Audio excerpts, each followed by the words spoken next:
Legend Saravanan அப்படின்னு சொல்றத நான் ஏத்துக்க முடியாது. லெஜெண்ட் ரஜினிகாந்த் அப்படிங்கிறது தான் உண்மை. ரஜினிகாந்த் அப்படிங்கிற ஒரு மனிதன் வந்து தமிழ்நாட்டில் ஒரு தமிழனா பிறந்திருந்தா அதோட அங்கீகாரங்கள் இன்னும் வேற இடத்துக்கு போயிருக்கும். கமலஹாசனையும் ரஜினிகாந்தெல்லாம் டவுன் பண்ணுங்கிற ஸ்டெப்புக்கு தான் பாக்யராஜுக்கு ரொம்ப சப்போர்ட் பண்ணுது. நீங்கள் வந்து அரசியலில் ஜெயிச்சதுன்னா வந்து ஜாதி ஓட்டு கொஞ்சம் தேவை. கமலுக்கு நிகராக நடிக்கக்கூடிய ஒரு நடிகர் தான் ரஜினி. அது பெரும்பாலும் இங்கே இருக்கிறவங்க யாருக்கும் தெரியல. அவர் தமிழ்நாடு இல்லைன்ற பட்சத்தில் அவருக்கு இங்கே என்ன குறைய நீங்கள் யோசிக்கிறீங்க? மக்களுக்கு தெரியப்படாத எம்ஜிஆரோட கதைகள் நான் நிறைய தெரிஞ்சு வச்சிருக்கேன். கலைஞரை உட்கார வச்சு பேசின மேடையில் நடந்ததுக்கு அப்புறம் என்ன நடந்தது, ஏதாவது சன் டிவியில் அஜித்தோட பாட்டை பார்த்தீங்களா? கர்நாடகாக்காரன் வந்து எப்படி தமிழ்நாட்டில் அரசியல் பண்ண முடியும்? ஃப்ரெண்ட்வுட்ஸ் மக்களுக்கு வணக்கம். இது wonders of Tamil cinema. Wonders of Tamil சினிமாவில் இன்னைக்கு நாம யாரை பத்தி ஃபர்ஸ்டா பேச போறோம் அப்படின்னா சூப்பர் ஸ்டார் ரஜினிகாந்தை பத்தி தான் பேச போறோம். சூப்பர் ஸ்டார் ரஜினிகாந்தை பத்தி பேசுறதுக்காக இன்னைக்கு நம்ம கூட யார் இருக்காங்க அப்படின்னு பாத்தீங்கன்னா இயக்குனர் நந்தவனம் நந்தகுமார் நம்ம கூட இருக்காங்க. இது வரைக்கும் சூப்பர் ஸ்டாரை பத்தி யாருக்கும் தெரியாத நிறைய சீக்ரெட்ஸ்லாம் நம்ம கிட்ட வந்து சொல்ல போறாரு. வாங்க நிகழ்ச்சி உள்ள போகலாம். வணக்கம் சார். வணக்கம். எப்படி இருக்கீங்க சார்? நாட்டு மக்கள் நல்லா இருக்காங்கல்ல? இருக்காங்களா தெரியல சார், அதான் நான் உங்ககிட்ட கேக்குறேன். நீங்க எப்படி இருக்கீங்க? எனக்கும் தெரியல.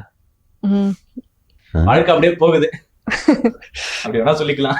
அப்படி கிடையாது. லைஃப்ல என்னைக்குமே நினைச்சது நடக்காத மாதிரியே இருக்கும். ஆனா ஒவ்வொரு காலகட்டங்களையும் எல்லாருக்கும் எல்லாமே நடந்துட்டு இருக்கும்.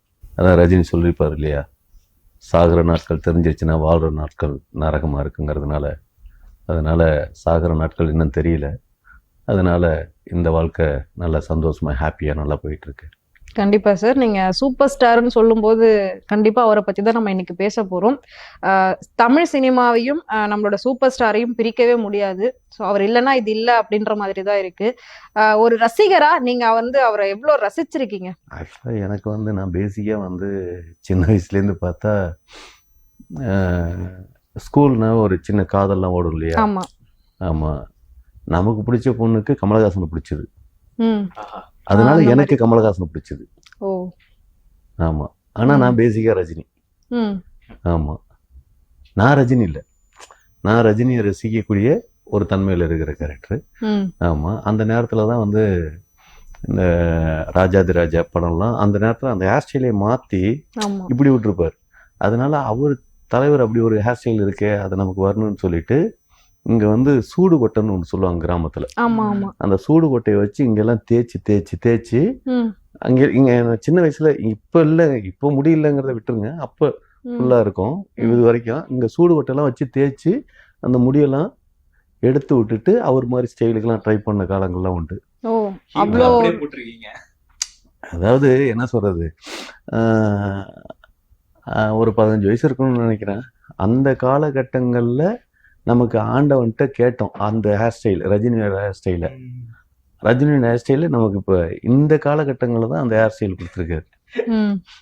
அது ஓகே.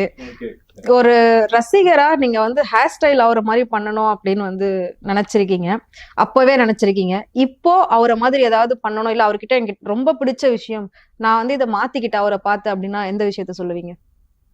மாத்திக்கிட்டேன்னா அது போய் சொல்றவங்க எல்லாம் போய் தான் சொல்லுவாங்க. நான் அவரை பார்த்து மாத்திக்கிட்டேன், இவரை பார்த்து மாத்திக்கிட்டேன். ஒவ்வொருத்தருக்கும் ஒரு இண்டிவிஜுவாலிட்டி இருக்கும், புரியுதுங்களா? என்னதான் இருந்தாலும் என்ன சொல்றது, புத்தி மாறாதுன்னு சொல்லுவாங்க. அது எந்த புத்தின்னா பெத்தவங்க புத்தியா இல்லை மற்றவங்க புத்தியா அப்படின்லாம். அதனால ஒருத்தரை பார்த்து ஒருத்தரை அப்படிங்கிறது மாதிரிலாம் ஒரு காலத்துலயும் வந்து ரஜினி மாதிரி என்னால அப்படிங்கிறது மாதிரிலாம் புளியை பார்த்து பூனை சூடு போட்டு கதை அப்படின்னு. நான்லாம் பூனைங்கிற கேட்டகரியில கூட கிடையாது, புரியுதுங்களா? ஆமா. அதனால அந்த மாதிரிலாம் கம்பேரிசன் பண்ணாம எனக்கு ஜென்ரலா பிடிக்கும் அப்படின்னா, ஆக்சுவலா நான் பார்த்த நடிகர்கள்ல என்ன சொல்றது, ரஜினி அப்படிங்கிற ஒரு ரஜினிகாந்த் அப்படிங்கிற ஒரு மனிதன் வந்து தமிழ்நாட்டுல ஒரு தமிழனா பிறந்திருந்தா அதோட அங்கீகாரங்கள் இன்னும் வேற இடத்துக்கு போயிருக்குமோ அப்படிங்கறதான் என்னோட ஃபீல். அவரோட செயல்பாடுகள், அவரோட என்ன சொல்றது, நிறைய விஷயம் வெளியில பெரும்பாலும் எல்லாருக்கும் எல்லாமே அவரே ஓப்பன் புக் தான். எல்லாத்தையுமே ஓப்பனா எடுத்து வச்சு நடத்துவாரு. ஆமா. எல்லாருமே அதாவது தமிழ் சினிமாவில் முத கருப்பா ஒரு நடிகர் ம். என்ட்ரி ஆகி இந்த இடத்துக்கு ஒரு ஹீரோ மெட்டீரியல் கருப்பு அப்படின்னு. தமிழ் சினிமாவில் எல்லா காலகட்டங்கள்லையுமே வில்லன் நடிகராக நடிச்சவங்க கூட பயங்கரமா செக்கச்செவேன்னு இருப்பாங்க. ஆமா, அவங்க அதாவது அப்ப இருக்கிற மித்து என்னன்னா, கருப்பா இருக்கிறவங்கள கேமரா கேட்ச் பண்ணாது அப்படிங்கிற ஒரு மாயை வலையில உலகம் இருந்துகிட்டு இருந்தது. எது நம்ம தமிழ் சினிமாவோட முன்னோர்கள் அறிவாளிகள் அப்படி திங்க் பண்ணிட்டு இருந்திருக்காங்க. அப்ப சூப்பர் ஸ்டாருக்கு அப்புறம் வந்தவர் தான் கேப்டனா? ஆமா, ம். சூப்பர் ஸ்டாருக்கு அப்புறம் வந்ததுதான் முதல் ஒரு கருப்பு உருவமா உள்ளார வந்து நின்னது முதல் தமிழ் சினிமாவில் சூப்பர் ஸ்டார் தான். இதை எங்க வேணாலும் பகிரங்கமா இதை நீங்க கூகுள், ChatGPT, ஜெமினி நீங்க எங்க போய் டச் பண்ணாலும் சரி, இந்த கலருக்கு ஒப்பீனியனா அப்ப எல்லாம் யாருமே கிடையாது.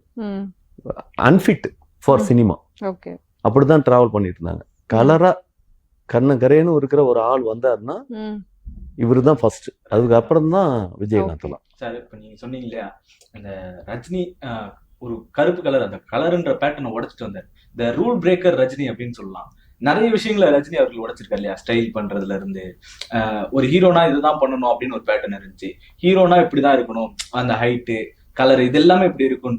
இப்படி ரஜினி உடைச்ச ரூல் பிரேக்லாம் என்னன்னு சொல்லுவாங்க. இல்லைங்க, நீங்க உருவத்தை வச்சு அன்ஃபிட் ஆக்கி வந்தாங்க அப்படின்னா அது வந்து நான் கலருக்கு மட்டும்தான் சொல்றேன். நீங்க ஒரு இவங்கெல்லாம் நடிக்கிறதுக்கான மூஞ்சியே கிடையாதுங்கிற இடத்துல இருக்கிறப்பதான் உங்களுக்கு ஒரு ஹீரோ மெட்டீரியலா மாறினார் யார்? நாகேஷ் அவர்கள். புரியுதுங்களா? அந்த கம்பேரிசனுக்குள்ளார போனோம்னா அது ஏகப்பட்ட பேர் இருக்காங்க. அதுல எல்லாம் இவருக்குன்னு ஒரு ஸ்டைல்ஸ் இருக்குது. அந்த ஸ்டைலை கேதர் பண்ணி அதை விஷுவலைசேஷன் பண்ணது எஸ்பி முத்துராமன் ஐயா. அவர் தான் இவர்கிட்ட. ஆனா அதுக்கு முன்னாலே பாலச்சந்திர ஐயா ஒரு சில, அதாவது படத்துல ஒரு தில்லுமுள்ளு படத்துல எல்லாம் அந்த இதெல்லாம் நீங்க பாப்பீங்க, அவரோட காமெடி சென்ஸ் அப்படிங்கிற விஷயங்கள்லாம். அதாவது என்னதான் ஸ்டைல்ஸ் எல்லாமே இருந்தாலும் வெரைட்டி கொடுக்கறதுக்கு நடிகன்ட்ட இருக்கணும். ஆக்சுவலா சொல்ல போனா என்ன சொல்றது, ரஜினியே கமலுக்கு நிகரா நடிக்கக்கூடிய ஒரு நடிகர் தான் ரஜினி. அது பெரும்பாலும் இங்க இருக்கிறவங்க யாருக்கும் தெரியல. முன்னாடி இருக்கிற படங்கள்லாம் போய் நீங்க தப்பு தாளங்கள் இந்த மாதிரி படங்கள்லாம் போய் நீங்க பார்த்தீங்கன்னா அந்த ஃபேஸ் எக்ஸ்பிரஷன்ஸ் எல்லாம் அந்த மாதிரி டெலிவரி பண்ணுவார். மிரண்டு போயிடணும். அந்த மாதிரி எல்லாம் தான் இருந்தாலும் இன்னைய வரைக்கும் இத்தனை வருடங்கள், கிட்டத்தட்ட 50 வருடமா 50 வருட காலங்கள் ஒரு இதுல நின்றுட்டு இருக்கிறதுல எனக்கு தெரிஞ்சு நம்ம இந்தியாவை பொறுத்த வரைக்கும் ரஜினி அப்படிங்கிறவர் தான். அதாவது ஹீரோ மெட்டீரியலாவே இன்ன வரைக்கும். ஆமா, நீங்க நார்த்ல போய் சூப்பர் ஸ்டார் அமிதாப் பச்சன் எடுத்துக்கிட்டீங்கன்னா அவர் அப்பா, ஷாருக் கானுக்கு அப்பாவா எல்லாமே. ஆமா ஆமா, அப்படி இப்படி எல்லாம் எல்லா கேட்டகரியும் போயிட்டாரு. மத்த சூப்பர் ஸ்டார்ஸ் எல்லாம் இங்க இருக்கிற இவருதான் நீங்க அந்த இடத்துல நடந்துட்டு இருக்கு. அதே மாதிரி நீங்க இன்னொரு விஷயம் சொன்னீங்க, அவர் சூப்பர் ஸ்டார் தமிழ்நாட்டுக்காரரா இருந்தா இன்னும் வேற மாதிரி இருந்திருக்கும். இப்போ என்ன நீங்க வித்தியாசத்தை பாக்குறீங்க? அவர் தமிழ்நாடு இல்லைன்ற பட்சத்துல அவருக்கு இங்க என்ன குறைய நீங்க யோசிக்கிறீங்க? இல்ல அவரோட என்னன்னா, ஆரம்ப காலத்துல இருந்து ஒரு மனிதன் வளர்ந்து வர்ற மனிதனை எல்லாருமே நம்ம பேசிக்காவே ஒட்டி பிறந்த ரெட்டை குழந்தையா இருந்தா கூட இங்க நம்ம வீட்டுக்கு வீடு பாக்குறோம்ல, கூட பிறந்த தம்பி தானே, நல்லா இருக்கிறப்ப நமக்கு ஏத்துக்க முடியுதா? இல்ல நாம நல்லா இருந்தோம்னா அவன் ஏத்துக்கிறானா? புரியுதுங்களா? அது அப்படி இருக்கிற, அதாவது ரொம்ப ஃபேக்டா பேசுறேன். வீட்டுக்கு வீடு வாசப்படிங்கிறது மாதிரி அப்படி இருக்கிறப்ப எங்கேயோ நம்ம நாட்டுல ஒருத்தர் இப்படி ஸ்டார் ஆகுறான் அப்படின்னாவே பேசிக்காவே அவர் அரசியலுக்கு எல்லாம் வர தகுதி இருந்தும் அதை ஏன் வேணாம் அப்படின்னு விலகிறதுக்கெல்லாம் இதெல்லாம் ஒரு ரீசன்ஸ். ஆமா, இது என்னவா ரியாக்டா மக்கள் நம்ம பக்கம் இருக்காங்க. ஆனா அந்த மக்களுக்கு என்ன சொல்றது, அங்கங்க தலைன்னு கொஞ்சம் இருப்பாங்க இல்லையா? நீங்க அரசியல்ல ஜெயிச்சதுன்னா ஜாதி ஓட்டு கொஞ்சம் தேவை உண்டா இல்லையா? அப்ப ஜாதி இல்லாத ஒரு தமிழ்நாடு நீங்க பார்க்க முடியுமா? இல்ல. அப்போ ஒரு வெளி மாநிலத்தில இருந்து இங்க ஒரு சூப்பர் ஸ்டார் ஆயிருக்குன்னா பொதுவான மனிதன் அவர் தான். அப்ப அவரு தானே ஆயிருக்கணும். அவரு தானே ஆக்கி இருக்கணும். இல்ல அவரு அரசியல்ல நிக்கிறேன்னு சொல்லும் போது அந்த மாதிரி பிரச்சனை வந்ததே. கர்நாடகாக்காரன் எப்படி தமிழ்நாட்டுல அரசியல் பண்ண முடியும் அப்படின்னு இதெல்லாம் நீங்க சொல்றீங்க இல்லையா? இதெல்லாம் நான் கேள்விப்பட்டதுனால தான் இப்ப அதை பத்தி பேசிட்டு இருக்கேன். ஓகே, ஆமா, இப்படிதான் இருந்தது. ஆனா அரசியல் பண்றதுக்கு ஒரு புரிதல் வேணும். புரியுதுங்களா? ஃபேமஸ் இருந்தா மட்டும் அரசியல் கிடையாது. புரிதல் இருக்கணும். அந்த புரிதல் ரொம்ப நல்லா இருந்ததுனாலதான் அவர் வரலாமா அப்படின்னு சிந்திக்கிறதுங்கிறது போக அதாவது நம்மளோட ஆசைக்கும் பதவி பதவி மோகம், பதவி ஆசைங்கிறது. ஆமா, இப்போ பதவி வெறிங்கிறது வேற. புரியுதுங்களா? அது நான் கம்பேரிசன் யாரையும் நான் இப்ப சொல்றதுக்கு இல்ல. நீங்க யாரையும் சொல்லல இப்ப நீங்க யாரையும் சொல்லல. ஆமா, இல்ல அப்ப நீங்களா புரிஞ்சுக்கிட்டீங்கன்னா அதுக்கு நான் தப்பு பண்ண முடியாது. ஆமா, அது வேறு இது வேறு. ஆக்சுவலா வந்து ரஜினி சாரை பொறுத்த வரைக்கும் என்னன்னா, ஆசைப்பட்டாரு. ரெண்டாவது அவர் என்னன்னா, அவர் நல்லது பண்ணதெல்லாம் எப்படி பண்ணிருப்பாருன்னா, நீங்க அவர் யாருக்கு பண்ணாரு, என்ன பண்ணாரு, யார் வந்து சொன்னாங்க அப்படிங்கலாம் ஒரு கொஸ்டின்ஸ் வரும். அதாவது நன்றியோட இருக்கிறதுங்கிறதே பெரிய விஷயம். நீங்க நல்லது பண்ணிருக்கீங்க அப்படின்னா அதுக்கு ஒரு நன்றியோட இருக்கிறதுங்கிறது, அந்த நன்றி கடனை எப்பெல்லாம் கழிக்கிறாங்க. இப்ப கூட ஒரு ஃபங்க்ஷன்ல பாத்தீங்கன்னா, எப்பவோ நடந்த சம்பவம், எது பாக்கியராஜுக்கு செயின் போட்ட விஷயம் ஒண்ணு நடந்திருக்கும் ரீசெண்டா. எப்ப நடந்திருக்காது, புரியுதுங்களா? எங்கோ ஒரு மீட்டிங்ல அவர் வந்து ஒரு சேவ் பண்ணி இவரை கூட்டிட்டு போயிருக்காரு. அதுக்கு எப்ப நன்றி தெரிவிக்கிறார்? அந்த நினைச்சுக்கிட்டு இருக்கிறதுன்னு ஒண்ணு இருக்குல்ல, புரியுதுங்களா? நினைச்சு அதை செய்யறதுங்கிறது. இதை வந்து அந்தந்த காலகட்டங்கள்ல ரஜினி வந்து எல்லா இடத்துலயுமே பண்ணிருக்காரு. சார், இப்ப அரசியல் வந்திருக்கலாம், இதெல்லாம் இது ஒரு பக்கம் இருந்தாலும், ஆனா எம்ஜிஆருக்கும் ரஜினிக்குமான ஒரு கான்ட்ராஸ்ட் இருந்துகிட்டே தானே இருந்துச்சு. அதோட பின்னணி என்ன? ஐயோ, அதெல்லாம் வந்து இப்ப நான் பேசுற எந்த கதையுமே வந்து நான் கேள்விப்பட்ட கதைகள் தான், புரியுதுங்களா? நான் வந்து ரஜினி சாரோட வந்து என்ன சொல்றது, ஒரு 3 டைம் மீட் பண்ணி 3 போட்டோ எடுத்திருக்கேன், அவ்வளவுதான். பட் அவரை வச்சு படம் பண்ணலாம். நான் வந்து அவரோட மேனேஜர் ஜெயராமன் இருந்தாரு, அதுக்கப்புறம் பிஆர்ஓ வந்து ரியாஸ், அதுக்கப்புறம் நிக்கில் முருகன், இந்த மாதிரி இவங்களெல்லாம் நான் இவங்கள்ட்ட தான் ட்ரை பண்ணிட்டு இருந்திருக்கேன். பட் அவரை பார்க்குற சந்தர்ப்பங்கள் இவங்க கொடுக்க மாட்டாங்க. இந்த விஐபி மீட் பண்றது, விஐபி எல்லாருக்குமே வந்து பிடிக்காம போறதுக்கு என்னன்னா, ட்ரை பண்ற அத்தனை பேரையும் போய் அவரை பார்க்கறது விடுறது கிடையாது. ஜென்ரலாவே எந்த விஐபியும் அவங்களுக்கு கீழே ஒரு 10 பேர் இருப்பாங்க, அவங்களே பத்தி சொல்லி அமைச்சிருவாங்க. நம்ம வந்தோமா போனோமா, நம்ம இவரை ஃபாலோ பண்றோமான்னு அவங்களுக்கே தெரியாது. அவங்களை போறவே இப்படி ஒருத்தர் நம்மளை ஃபாலோ பண்ணிட்டு இருக்கான்னு கூட அவங்களுக்கு தெரியாது. அந்த மாதிரியான இதுல நாட்கள்ல நான் நிறைய வெறுத்து போயிரும் தெரியுமா, ஒரு ஸ்டேஜ்ல எல்லாம். அப்புறமேல உண்மை நமக்கு, நம்ம ஓகே ஒரு 3 போட்டோ எடுத்திருக்கோம், ஆமா, அதுல ஒரு போட்டோ டெலீட் ஆயிடுச்சு, 2 போட்டோ நம்மள்ட்ட இருக்கு, அதை வச்சு சந்தோஷப்பட்டுக்கிறது நிலைமையிலதான் என்னோட கருத்துக்கள், புரியுதுங்களா? உடனே நான் ரஜினியை பத்தி எல்லாம் அவர் வந்து பிறந்ததுலேருந்து இன்னைக்கு இருக்கிறது வரைக்கும் ஏதோ பின்னாலேயே நான் இன்விசிபிளா டிராவல் ஆகி பார்த்தது மாதிரி நான் சொல்லிட்டு இருந்தேன்னா, அது வந்து லாஸ்டா எப்ப சார் போட்டோ எடுத்திருந்தீங்க? லாஸ்டாவா அவர் கூட போட்டோ எடுத்தது? போட்டோ எடுத்தீங்க. லாஸ்டா எப்போ எடுத்தீங்க? எந்திரன் படம். ஆமா, எஜமான் டைம்ல ஒரு போட்டோ எடுத்தேன், அது மிஸ் ஆயிடுச்சு. ஆமா, அதுக்கப்புறம் வந்து பாபா அந்த டைம்ல வந்து ஒரு போட்டோ எடுத்துக்கிட்டேன். அதுக்கப்புறம் எந்திரன்ல எடுத்தேன்.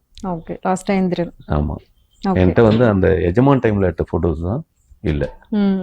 அதுக்கப்புறம் ஓகே இதெல்லாம் ஓகே. ஸோ நீங்க எம்ஜிஆரை பத்தி சொல்றதுக்கு முன்னாடி போட்டோ எடுத்தேன் அப்படின்னு சொன்னீங்க. நிறைய ரசிகர்கள் பேசி நான் வந்து கேள்விப்பட்டிருக்கேன். ஒரு ஃபேன் பாய் மூமெண்ட் அப்படின்னு சொல்லுவாங்க. நான் வந்து தலைவரை பார்த்தேன், அப்படியே ஸ்ட்ரக் ஆயிட்டேன், பிளாங்க் ஆயிட்டேன், ஒண்ணுமே பேச்சே வரல, கை கால்லாம் சில்லுன்னு ஆயிடுச்சு, அவர் கூப்பிட்டு இப்படி என்னை வந்து ஹக் பண்ண உடனே இன்னும் எனக்கு ஒண்ணுமே புரியல, அந்த மாதிரி எல்லாம் பேசி நான் கேள்விப்பட்டிருக்கேன். உங்களுக்கு அப்படி ஃபீல் ஆயிருக்கா நீங்க போய் கிட்ட நிற்கும் போது? அப்படியெல்லாம் ஆகலை. ஏன்னா நான் சினிமாக்குள்ளார வந்து சினிமாவே பார்க்காம நடிகர்லாம் பார்க்காம நான் இருந்திருந்தா நீங்க சொல்றதெல்லாம் நடந்துக்கலாம். நான் சினிமாவில் வந்து ஒரு உதவி இயக்குனரா, நான் வந்து எந்திரன் டைம்ல எல்லாம் வந்து எனக்கு உதவி இயக்குனர் அப்படிங்கிறது, நான் அந்த டைம்ல எல்லாம் வந்து காலேஜ் பேட்டர்ன்ஸ் அந்த மாதிரிலாம் இருந்ததுனால எனக்கு வந்து தெரியல ட்ரை பண்றதே. நான் பெரும்பாலும் வந்து டிராமா ட்ரூப்பு, காத்தாடி ராமூர்த்தி டிராமா, கிரேசிமோன் டிராமா, இவங்க இதுல எல்லாம் நான் நடிகர்களா பயணிச்சிருக்கேன். ஆமா, சும்மா சின்ன சின்ன ஜூனியர் ஆர்டிஸ்ட் மாதிரி வேடம் கொடுப்பாங்க. ஆமா, அது மாதிரிலாம் பயணம் பண்ணதுனால எனக்கு நடிக்கிறவங்களோட பார்த்தா ஓகே அப்படிங்கிறது தான். ஆனா லாஸ்ட் போட்டோ வந்து மீட் பண்றப்ப அவரும் ஒயிட் ஷர்ட், நானும் ஒயிட் ஷர்ட். ஆமா, சேம் ஷர்ட், அந்த மெட்டீரியல் வரைக்கும் அந்த மாதிரி இருந்தது. அவ்வளவு ஒரு இப்ப நீங்களும் ஊதா நானும் ஊதாங்கிறப்போ ஒரு நம்மள அறியாம ஒரு ஃபீல் ஒண்ணு இருக்கும் இல்லையா? உடனே நீங்க எதுவும் ஃபீல் பண்ணவனா, நானும் அப்படி ஃபீல் பண்ணல, சொல்றேன். ஒரு நம்மள எதிர்பார்க்காம அந்த நிகழ்வுகள் மாதிரி அந்த போட்டோஸ் நடந்ததுங்கிறது, அந்த போட்டோ பாக்குறப்ப பரவாயில்லையே அப்படின்னு அந்த மீட்ல அப்படியெல்லாம். ஆக்சுவலா வந்து ஒரு விஷயம் ரொம்ப ஓப்பனா சொல்ல போனா, அவரை பத்தின என்ன சொல்றது, லெஜெண்ட் சரவணன் அப்படின்னு சொல்றத நான் ஏத்துக்க முடியாது. லெஜெண்ட் ரஜினிகாந்த் அப்படிங்கறது தான் உண்மை. ஆமா, இதை வந்து பேர் வச்சுக்கிட்டவங்க எல்லாம் பெரிய ஆள் கிடையாது. புரியுதுங்களா? லெஜெண்டா வாழ்ந்துருக்கணுங்கிறது இருக்கு இல்லையா, அதுல 2 பேர் எனக்கு தெரிஞ்சு. ஆமா, என்னோட சமகாலத்துல, இதுக்கு முன்னால இருப்பாங்க இதுக்கு பின்னால இருப்பாங்கலாம் எனக்கு தெரியாது. என்னோட சமகாலத்துல நான் ஃபீல் பண்றது ரஜினி, இளையராஜா. ஆமா, லெஜெண்ட்ஸ் அப்படிங்கறது ஃபீல் தான் என்னோட ஃபீல். ஆமா, இதை பெருமைப்படுத்தி இளையராஜா சார் எனக்கு மியூசிக் போட்டு கொடுக்கறதோ இல்லாட்டினா ரஜினி என் படத்துல வந்து நடிக்க போறதோ கிடையாது. என் மனசுல இருக்கிறத சொல்றேன். ஆமா, பிடிக்கும் அப்படிங்கிற விஷயம் இருக்கு இல்லையா, அது. இப்ப இவர் கேட்ட மாதிரி எம்ஜிஆருக்கும் சூப்பர் ஸ்டார் அவர்களுக்கும் இருந்த அந்த பாண்டிங் இல்லைங்க, அது வந்து என்னன்னா, எம்ஜிஆர் வந்து மக்களுக்கு தெரிஞ்ச எம்ஜிஆர் வேற, மக்களுக்கு தெரியப்படாத எம்ஜிஆர் வேற. இப்ப மக்களுக்கு தெரியப்படாத எம்ஜிஆரோட கதைகள் நான் நிறைய தெரிஞ்சு வச்சிருக்கேன். அந்த மாதிரி கதைகள்லாம் நான் சொன்னேன்னா இன்னமும் எம்ஜிஆர் ரசிகர்கள் இறந்து போயிடல, உயிரோடு தான் இருக்காங்க, வயசாகி தான் இருக்காங்க. புரியுதுங்களா? ஆமா, எதை வச்சு நீ அடிப்பாங்கன்னு தெரியாது. ஆனா அந்த கதைகள்லாம் உண்மைன்னு அவங்களால நம்ப முடியாது. புரியுதுங்களா? அவரு 2 முகம் இருக்கிறவர். ஆமா, ரொம்ப குட்வில் அப்படிங்கிற ஒரு ஸ்பேஸ் தான் அவர்கிட்ட இருக்குது. அதே நேரம் அந்த ஈகோ அந்த மாதிரி இதுவும் அதோட அது மாதிரி மிஸ் அண்டர்ஸ்டாண்டிங்குள்ளார நிறைய நடந்த விஷயங்கள் நடந்தது. ஆக்சுவலா வந்து அவர் வந்து எம்ஜிஆர் ஐயாவை பொறுத்த வரைக்கும் ஒரு நடிகைங்களோட நடிக்கிறாரு அப்படின்னா அவங்களோட முழு கண்ட்ரோல், அவங்களுக்கான முழு பாதுகாப்பு கொடுப்பாரு. புரியுதுங்களா? அந்த டைம்ல வந்து எம்ஜிஆர் லதான்னு ஒரு சொல்லுவாங்க, லதாங்கிற ஆர்டிஸ்ட். அவங்க லதா அப்படிங்கிற ஆர்டிஸ்ட் இருந்துட்டு இருக்காங்க. ரஜினி சார் வந்து லதா அப்படிங்கிறவங்கள விரும்பிட்டு இருக்காங்க. லதா விரும்புறாரா அப்படின்னு மிஸ் மேட்ச். அந்த லதா இந்த லதா வேற, இந்த லதா அந்த லதாங்கிற அந்த, புரியுதுங்களா? இதுல ஒரு பிரச்சனையான மூமெண்ட். அப்புறம் ஒரு மேடையில எம்ஜிஆர் உட்காந்து இருந்துட்டு இருக்காரு, முதலமைச்சர் அப்படிங்கிற இடத்துல இருந்துட்டு இருக்கிறப்ப ரஜினி என்ட்ரி ஆகி அந்த மேடை உள்ளார வர்றப்ப கீழே இருக்கிறவன் எல்லாரும் பேசாம உட்கார்ந்தாலும் பரவாயில்ல, ஆர்ப்பரிச்சு கத்துனவன் எப்படியெல்லாம் கத்துறான், தலைவா தலைவா. முடிஞ்சிருச்சா? எம்ஜிஆருக்கு என்ன ஆகும்? காண்டாவும். இப்ப அஜித்துக்கு என்ன நடந்தது? ஒரு மேடையில கலைஞரை உட்கார வச்சு பேசின மேடையில நடந்ததுக்கு அப்புறம் என்ன நடந்தது? ஏதாவது சன் டிவில அஜித்தோட பாட்டை பாத்தீங்களா? இல்ல. இப்ப விஜயோட பாட்டை சன் டிவில பாக்குறீங்களா? இல்ல. அப்ப அந்த காலகட்டங்கள்ல எம்ஜிஆரோட நிகழ்வுகள் எப்படி இருந்திருக்கும் பாருங்க. அதோட ப்ரெஷர் எந்த அளவுக்கு ரஜினியை போய் சென்றடைஞ்சிருக்கும். புரியுதுங்களா? அந்த காலகட்டங்கள்ல தான் ரஜினியை வந்து நீங்க வந்து எங்களை மாதிரி ஒரு 80s படத்தை பார்த்தவனுங்கள்ட்ட எல்லாம் கேட்டீங்கன்னா ரஜினியை வந்து அந்த நேரத்துல வந்து பைத்தியக்காரனே பட்டம் கொடுத்தாங்க. எப்படி எய்ட்ஸ் இல்லாத மோகனை எய்ட்ஸ் நோயாளின்னு சொல்லி ஒரு பிரபகண்டா பண்ணாங்களோ அதே மாதிரி ரஜினி சாரை வந்து பைத்தியக்காரன் அப்படின்னு சொல்லி பட்டம் உருவாக்குனாங்க. இப்ப பிஆர் டீம்னு எல்லாம் சொல்றோம்ல, இந்த பிஆர் டீம்ங்கிறவங்க அப்பயே இருந்திருக்காங்க. ஆமா, அப்ப அந்த டீம் என்ன பண்ணிருக்கோம்? புரியுதுங்களா? அந்த காலகட்டங்கள்ல எல்லாம் வந்து எம்ஜிஆர் வந்து ஜெயலலிதா அம்மாவோட சிநேகத்துல இருந்துட்டு இருந்தாரு. அவங்கள கல்யாணம் பண்ணிக்கிறது மாதிரி சோபன் பாபு, அப்பயும் மிஸ் மேட்ச். இவருக்கு நண்பர் வந்து மோகன் பாபு. யாருக்கு? அதாவது சூப்பர் ஸ்டாரோட ரொம்ப நெருங்கிய நண்பர் வந்து மோகன் பாபு. ஜெயலலிதா அம்மாவோட ஆண் நண்பரா அந்த நேரத்துல கொஞ்சம் கிசுகிசுக்கப்பட்டவர் அப்படிங்கிறது மாதிரிலாம் நியூஸ் அந்த காலகட்டங்கள்ல. அவரு பேர் வந்து சோபன் பாபு. ஆமா, ரஜினி தான் அந்த மோகன் பாபுக்கு சப்போர்ட் பண்றாரு. எது சோபன் பாபுக்கு சப்போர்ட் பண்றதுங்கிறத மோகன் பாபுக்கு சப்போர்ட் பண்ற கதையா? இது எல்லாமே என்னன்னா இன்னைக்கு ஒரு விஷயம்னா தெரிஞ்சுக்கிறதுக்கு எவ்வளவு மீடியாக்கள் இருக்கு. ஷூட்டிங் ஸ்பாட்டுக்கு ஆர்டிஸ்ட கூட்டிட்டு வரணும், கார் கொடுத்து அனுப்பணும் இல்லையா? மேனேஜர் போய் அழைச்சிட்டு வந்துருங்க அப்படின்னு. அப்போ பெரிய மேனேஜர் லீவ் போட்டான். அசிஸ்டன்ட் மேனேஜரை கூப்பிட்டு காரை கொடுத்து போய் ஆர்டிஸ்ட அழைச்சிட்டு வாங்க அப்படின்னு. எங்க அப்படின்னா யாரை கூப்பிட போகணும்? சரோஜா தேவிய. நேரா போயாச்சு. போறப்ப சரோஜா தேவிங்கிறத மறந்துட்டான். நேரா சவுகார் ஜானகி வீட்டுக்கு போய் சவுகார் ஜானகியை கூட்டிட்டு வந்துட்டான். எந்த ஹீரோயின் வரணுமோ அந்த ஹீரோயினை கூட்டிட்டு வரணும் இல்லையா?